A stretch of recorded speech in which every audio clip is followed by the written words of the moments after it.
भारतीय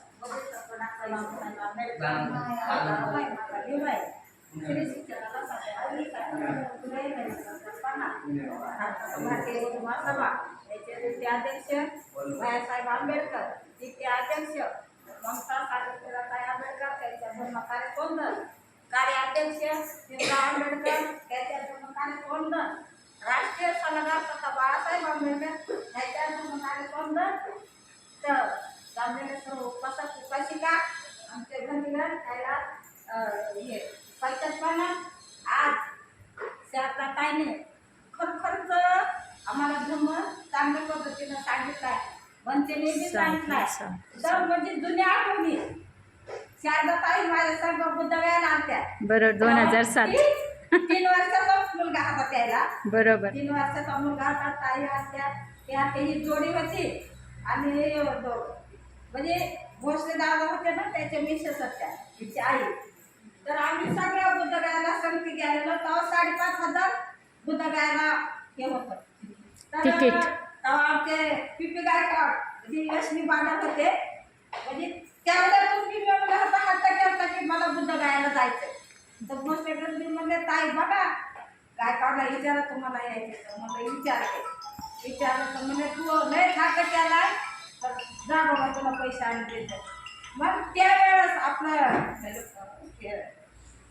नेहरूनगरचं शाळेचं काम त्याला भेटलं तर म्हणले आमच्या पत्नीनं लय हात धरलाय की तिला बुद्धगयाला जायचं तर मला साहेब मी बांधून देतो हे पण मला खाली उतरल्या मला पैसे लागतात.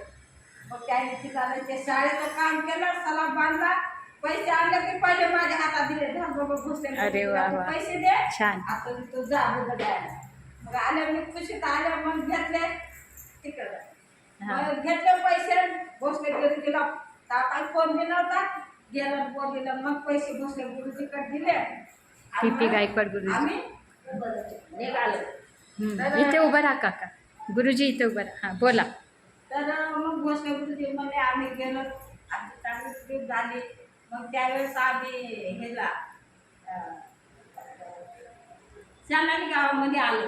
तिथं आल्यावर मग ते ह्याच्या वडाच्या झाडाखाली भगवंत बसले होते ना, त्यांनी खीर दिली होती. बरं त्या ठिकाणी मग भोसले गुरुजींनी मला म्हणले ताई तुमच्या मनात जे काय असेल ते तुम्ही इथं बोलायचं ते बरोबर माणसाला येऊन दे. म्हणलं माझ्या मनात तर बोलले पण गाडीत जाता विचारलं मला काय मागितलं तुम्ही गायकवाड तिथं.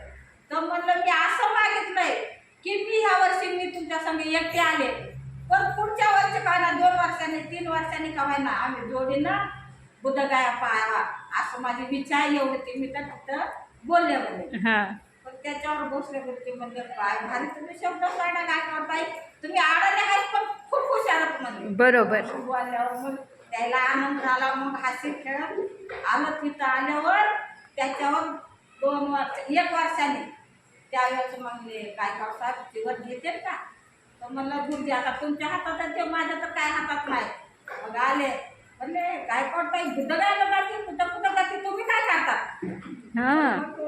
सवाल्यावर त्याला मग आश्चर्य वाटलं की भोसले गुरुजी मला असं म्हणलं. तर म्हणजे भोसले गुरुजी मी काय करायला पाहिजे. तर म्हणजे तुम्हाला तर 10 दिवसाचं जीवन घ्यावं लागेल. तर म्हणले असं का पण मला नाही पाळणं व्हायचं का पाळणं होत. तर आम्ही नेतो. मग नेलं तिथं गेलं तर भोसले गुरुजीला माझ्याच हाताने चिवर द्यायला साधू साधू साधू द्यायचं तुमच्या हाताने काय होतंय. गेलं तर म्हणले मला काहीतरी करायला लागली चिवर द्यायला माझ्या त्याने बहिणीला.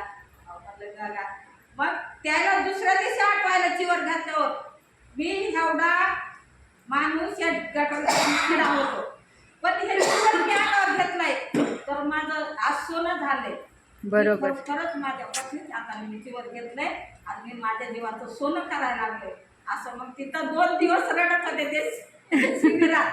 2 दिवस रडत होते की मी कसं होतं कसं झालं. अरे तर एवढं वा वा. मला भोसले गुरुजीच्या आठवणी आहेत आणि भोसले गुरुजीने खरंच माझ्या संसारात सुख समाधानी दिली आणि आमच्या मिस्टराला त्यांनी जीवन देऊ ते गुरु बनले.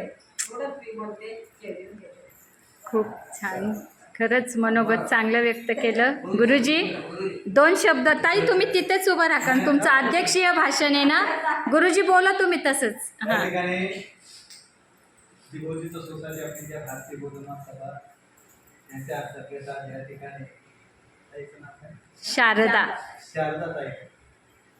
आज खरं म्हणलं तर आमच्या बुद्धविहारला भेट देण्यासाठी आले तर तसेच बनते. खरं जर म्हणलं तर